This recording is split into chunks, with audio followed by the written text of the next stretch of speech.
What is your message to President Trump in that case? Same thing. We're going to be on his ass. I mean, you know, it is so... I don't really know where we are in this country. Why are we even having this conversation? The United States is falling apart right now, partially because he's going out and randomly allowing for the killings of people in the middle of the street. But the other part of it is that we have a 34-count convicted felon, and there are people that are still shielding him from any type of accountability as it relates to a child sex trafficking ring. It is time to take the blinders off. Like, I don't understand why we are pretending like any of this is normal. And I think that that is the level of frustration that so many people are bringing, whether you're a Democrat, Republican, or independent, specifically to the Epstein file situation. Because right now we know that they were willing to try to throw the Clintons in prison for not showing up, yet they won't even allow us to bring other people into committee who we know are mentioned in these files and mentioned so much more. When we went through the hearing as relates to the Clintons, I said, listen, we know that Donald Trump's name is mentioned more. Bring him in too. Like, I'm not saying that this should be partisan. This should be whoever. I want to be clear about that. This, for the Democrats, this isn't partisanship. This is about right versus wrong.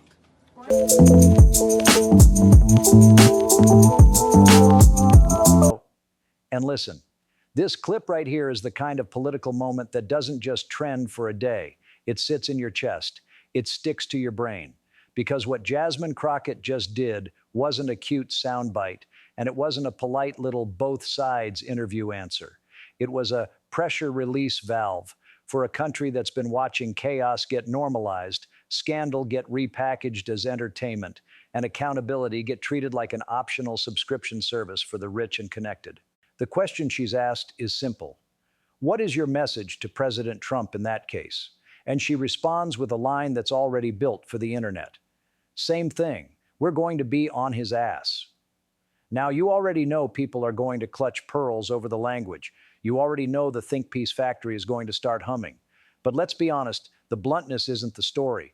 The story is what she's pointing at, what she's dragging into the light, what she's demanding people stop pretending is normal. Because she follows that up with something that hits way harder. I don't really know where we are in this country.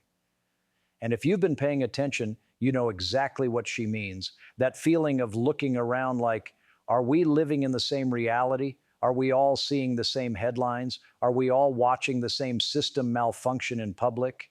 Then she asks the question that's basically the thesis statement for this entire era. Why are we even having this conversation? That's not rhetorical fluff. That's exhaustion. That's fury.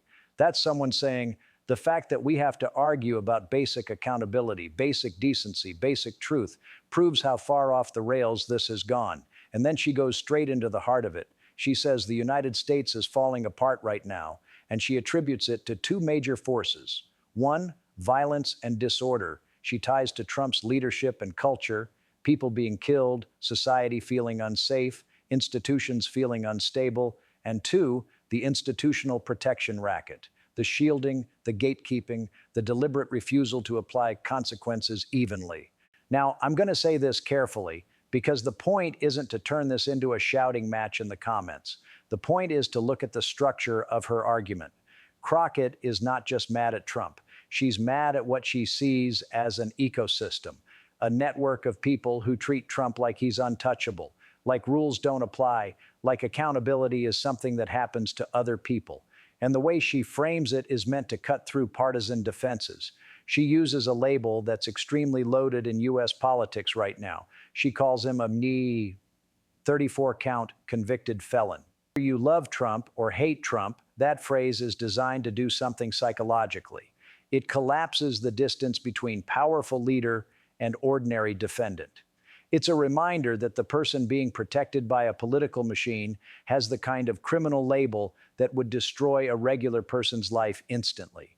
Then she connects that to the Epstein files situation, what she describes as a child sex trafficking ring context, and her outrage is aimed at the idea that people are still shielding him from accountability in that orbit, that subject matter, that level of seriousness. And let's pause right there because this is the part a lot of commentators avoid. Crockett is tapping into something that's been building for years. Not just Epstein scandal interest, but the public's deep suspicion that the rich and powerful operate under a different legal atmosphere, like gravity is weaker for them, like consequences bounce off, like the system has airbags and escape hatches installed specifically for elite circles. That's why she says it is time to take the blinders off. This is not just a call to action against Trump. It's a call to action against denial, against numbness, against the way we've been trained to accept a constant stream of abnormal behavior as the baseline. Then she says the line that, to me, is the most important thing in the whole clip. I don't understand why we are pretending like any of this is normal. That's the real message. That's the cultural critique. That's not Democrat versus Republican. That's about how the public gets managed, how scandal becomes routine, how outrage becomes background noise, how people get tired and disengaged, and then the worst things become easier to get away with. And she makes a smart rhetorical move here. She broadens the coalition. She says this frustration is being brought by Democrats, Republicans, and independents, specifically on the Epstein files situation. That's not accidental. She's telling you, don't try to dismiss this as one side being dramatic. She's claiming a cross-partisan demand for transparency and accountability. Now, here comes the next layer, what I call the procedural hypocrisy angle. She points to a contrast. She says people were willing to try to throw the Clintons in prison for not showing up. Yet, according to her, they won't allow other people into committee who are mentioned in the files. That's her double standard argument. And that's where this turns from a moral rant into a political strategy, because what she's really highlighting is the power of process. Who gets subpoenaed? Who gets called? Who gets grilled on camera? Who gets protected by leadership? Who gets treated like the main character in a scandal versus who gets edited out of the episode? And she gives a specific example. She says during the Clinton hearing, she openly said, listen, we know Donald Trump's name is mentioned more. Bring him in too. That's a key line because it's a defensive shield against the partisan witch hunt accusation. She's basically saying, I'm not here to protect Democrats. I'm not here to do loyalty theater. If we're doing accountability, do it for everybody. If the files mention names, bring the names. Then she doubles down. I'm not saying that this should be partisan. This should be whoever. Again, that's a deliberate choice. She's trying to drag the conversation out of the partisan cage match and into an ethics frame. Equal standards for all. This clip isn't really a message to Trump, so much as it's a message to the entire country to stop letting dysfunction become background noise. Jasmine Crockett is speaking to people who feel like they've been gaslit into accepting nonstop scandal, violence, and chaos as just politics, and she's rejecting that normalization outright, because the real issue isn't her blunt wording, it's the double standard she's calling out. She's pointing past vibes and into the machinery, hearings, committees, who gets subpoenaed, who gets protected, and how outrage only matters if it turns into documented accountability. And what gives her argument extra weight is that she's not playing favorites. She's saying there should be no sacred cows, no party shields, no selective prosecution of public opinion.